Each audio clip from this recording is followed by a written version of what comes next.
On verse beaucoup de larmes sur les conséquences des mauvaises actions, plutôt que sur le péché contre Dieu. Vous êtes allé au Seigneur avec des larmes amères pour quelque chose qui a été fait. Qu'y a-t-il derrière ces larmes? Êtes-vous peiné pour vous-même à cause de toutes ces tristes heures? Ou êtes-vous réellement affligé à cause de la souffrance du cœur de Christ?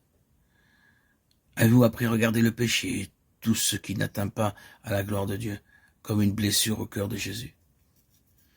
Notez que pleurer à cause de notre souffrance pour ce que nous avons perdu, au lieu de pleurer sur ce que le péché signifie pour Dieu, le Seigneur appelle cela une abomination. Sommes-nous sensibles jusqu'à être capables de pleurer pour la souffrance de notre Dieu à cause du péché? Ceci modifiera très considérablement notre relation à l'égard d'autres enfants de Dieu. Êtes-vous allé pleurer dans votre chambre pour quelque chose qui, dans un enfant de Dieu, est une affliction pour le Seigneur? Avez-vous jamais été amené dans une telle union avec le cœur de Jésus? Comment ne voyons-nous pas que tout ce qui n'atteint pas à la gloire de Dieu dans quelques enfants de Dieu nous concerne, parce que cela blesse le cœur de Jésus? Nous devrions souffrir avec les autres membres du corps et ne jamais parler de leurs mauvais agissements sans un cœur brisé. Pourquoi pleurer ces femmes? Et voici, il y avait là des femmes assises qui pleuraient. Tammuz, Ézéchiel 8, versets 13 et 14. Ces femmes pleuraient pour elles-mêmes. Oh, si seulement le Seigneur nous élevait à lui comme notre environnement, loin de nos égos étroits et mesquins, en union avec son cœur, afin que nous connaissions quelque chose de ses cris et de ses larmes, quelque chose de son Gethsémane et quelque chose de sa croix. Il y a un baptême dont je dois être baptisé, disait-il, Luc 12, 50. Il y avait en lui un amour qui le poussait à sa mort.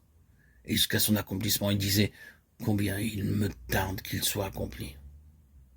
Il savait qu'à travers sa mort, sa vie serait libérée pour ce monde qui se meurt.